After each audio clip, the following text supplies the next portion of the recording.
It's Monday. I'm on my way to track. Crystal's over there preparing for her interview. So Christabel is busy, so I'm gonna speak a bit about her. So at the end of this week, she's competing in the 200 meters at Ashford, just like how I did a year ago. She's already qualified to go to nationals in 100. So now, can we get her to qualify to go to nationals for the 2? Under 23, she needs to run, I think it's 25.9. She's currently at 26.24 from indoors. So for this session, she's going to be doing blocks on the curve, the same session as me essentially, but a bit more blocks work with a more focus, because she's done after Wednesday, whilst me, I'm done after Thursday because I'm going to watch her compete on Saturday, so I can't train on Saturday. So this video is going to be shorter. If you want to watch the video, probably going to give it to my people who pay. So if you want to watch that, maybe go pay for a look. There's also some other videos that I'm making. There's one video I should have already released that I haven't had time to release it. But if you want to see some of these videos, pay the membership, become a track champ, and see all of that. But yeah, for today's session, same as always: 10 meter, 30 meter, 50 meter sprints with heavy resistance, light resistance, and then no resistance. I should have a special start for you guys today, and I can't wait for you guys to see it.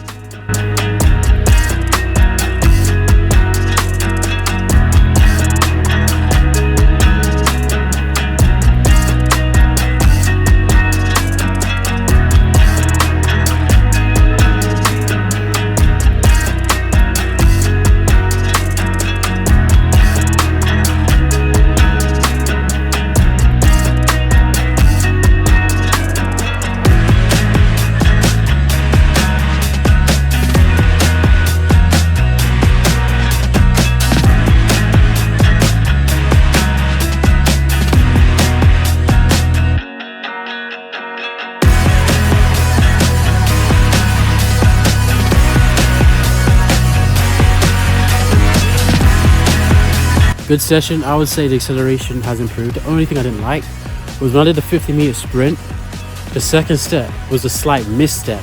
You kind of see me sink and then kind of wobble. I feel like that's just me being uncomfortable at the start. Oh, and also when I pushed out of the start, it wasn't as powerful as I wanted it to be. So I probably have to play around with that. But I personally, the issue is mainly just on the first and second step. If I can deal with that, the problem goes away. So I want to make the first step out of the start, out of the blocks, more powerful, and then the second step be good enough to brace the first step. So when I'm running, you don't have to worry about wobbling and wasting time. If I can fix that, it's probably the best start I've ever done. Even with that, I think it's still the best start I've ever done. So fix all of that, and then other than that, once we started to drive and get upright, I didn't really see any issues. Maybe there was, but I didn't really see any issues.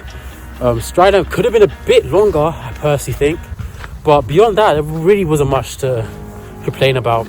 Quite happy with the session today. Something else I forgot to mention, which is very important. I don't know why I didn't mention it, but when I'm doing the start, I'm coming out lower. Like my shins are deep. They're not normally that deep. They're quite they're definitely not shallow, but they're also not deep. But today they're a bit deep. So if I can hold this and keep doing it, amazing. Like when I'm watching me drive, my drive phase usually ends at 20 to 25 meters, but today we're looking at 28. So there's a 3 meter gap, which is great. Wednesday we've got 2 sets of 30 meter flies, 2 sets of 8 meter ins and outs, 20 meter intervals. I'm sure you guys are bored of hearing me saying this. Christabel is competing on Saturday, like I said before. So she's got blocks and she's got a time trial. Probably going to give that video to my track champions to watch. And I'm going to tie it in with her race at the end of the week. So if you want to see that, make sure you pay that, what is it, $4.99? Or whatever it is in your currency to see that thing. But today, I want to really focus on my acceleration, as weird as it sounds, because today's supposed to be a top end speed day, but I want to look at my acceleration a bit, because I didn't like how it went on Monday, and I feel like there's a few issues I made on the first 4 steps that I could clean up rather easily. So hopefully I get that fixed on the first rep. If not, we'll just keep going for it. But it's going to be like a secondary focus. We're just going to do a full point just to let that happen. But beyond that, it's still top end speed work. Okay, about to start the session, but I just wanted to quickly talk to you guys about my competitions. Got the first one 2 weeks from now at BOTTA, as you guys already know, doing the 1 and the 2. And then I've got Bucks doing a 200. And 5 days from there, I've got my first counties ever, where I'm going to be doing the 1 and the 2. I'm going to give Bucks, we'll see what we'll be doing after BOTTA. But for counties, to win the 100, I need to run probably 10.5. And to win the 200, I need to run what I've written on the board, is what I was doing months ago, 22.3. So as long as I can do that, I could walk away with at least one gold medal.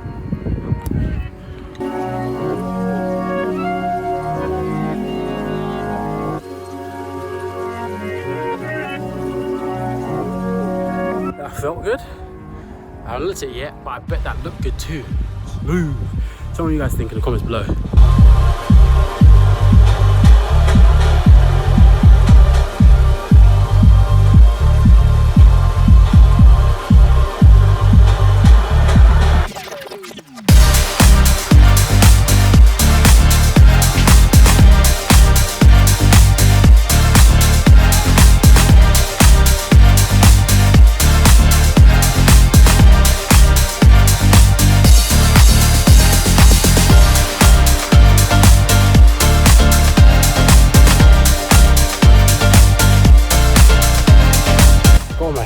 For the last one, so I had 2 or 3 attempts of acceleration.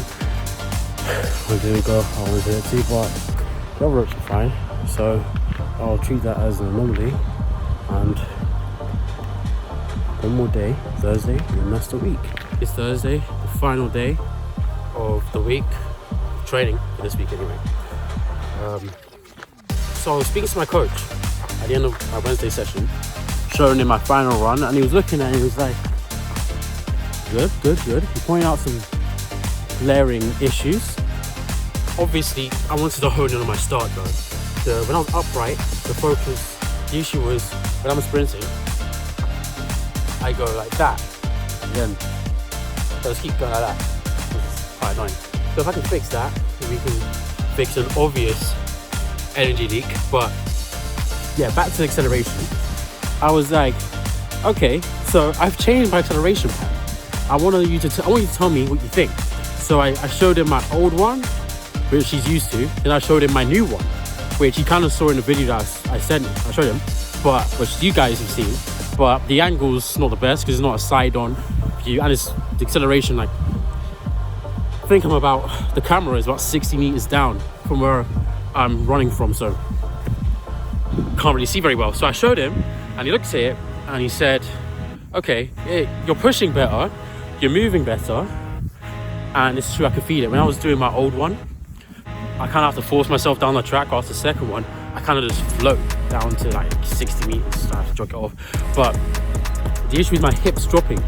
So most likely today, I don't think I'm going to do a speed endurance session. I think my coach recommended, whilst I'm warming up, I get out of the parallel sled and just work on trying to keep my hips up and go. And I'm just going to ask my coach, if no one's using the parallel sled for the entire session today, I might just use it. He already recommended that I use it for the warm-up. I might just use it for the entire time. See what I can do, because I think it'd be worth trying. This is a glaring issue. The difference between a good and a great athlete is a good athlete will be notified of an issue and work on it for a bit and stop, whilst a great athlete won't stop until it's gone, no matter how long. And I want to be great. So let's start the session. Parallel sled. Today's been a weird session because I'm running in my normal shoes. I'm listening to, it's technically a podcast. It's a YouTube, but technically a podcast. And I'm just going to change the angles on every single sprint. So this might be like the weirdest thing yet, but we're going to see some really weird angles. I just thought I should like try and change out the angles, because I always give you guys the same angles in all my runs.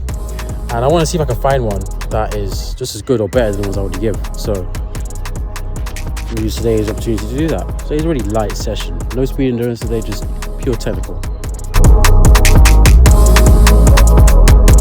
Really rough first rep.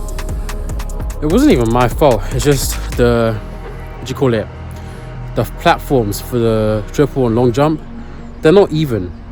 If you didn't know this, there's actually water underneath it, so if you step in it hard, it'll splash out water. You should be careful. But yeah, it wasn't even, so the whole thing just ran into it. So I'm not sure if that was a good or a bad one. As you've seen, it's only really just moved about 3-4 steps. So I've pushed it further, so like you can see some of the pits over there, but I've pushed it further, so we're in front of all the pits for a decent amount of time until we get to the pit on the other end. But realistically, we're not going that far anyway, so it's fine.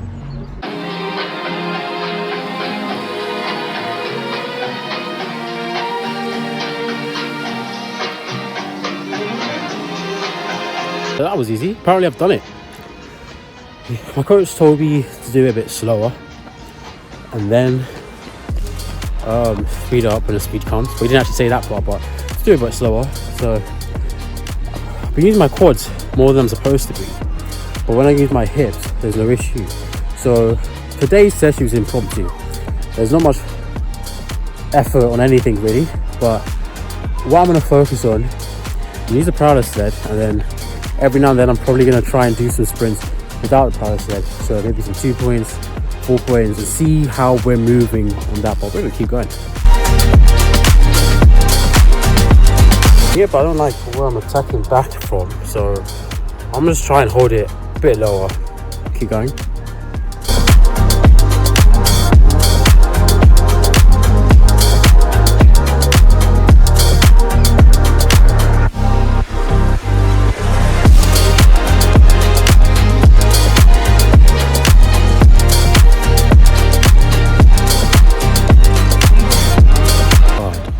All the force is going up. I'm trying to make it go back. Really hard to do. Figure it out. Figure it out. Don't know.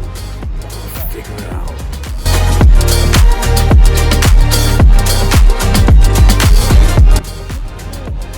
Got my tripod. But I did it, so it was worth it. Probably I can't show much else because I want to bring my other thing. And it's kind of already broken, but stop this. I'm figuring it out, so I'm just gonna keep going. Session's done. You guys missed a lot of good stuff. I feel like I train rather well when you guys don't see it, like I've already said, so you're gonna have to wait till next week because this is the last session, and as you can probably see, this is the end of the video really. But I figured it out. And my coach was telling me that you're going to feel toey. Sorry for the bad visibility, but you're going to feel toey doing it because you're on the tip toes of the balls of your feet. So it's all in the front. So you just need to figure out how to get down lower. And if I can figure that out, I feel like I can have a start I'm more comfortable with. But it's going to take a lot of power and really just a lot of turnover to make this start work properly, because it's not going to work very well without turnover. You're just going to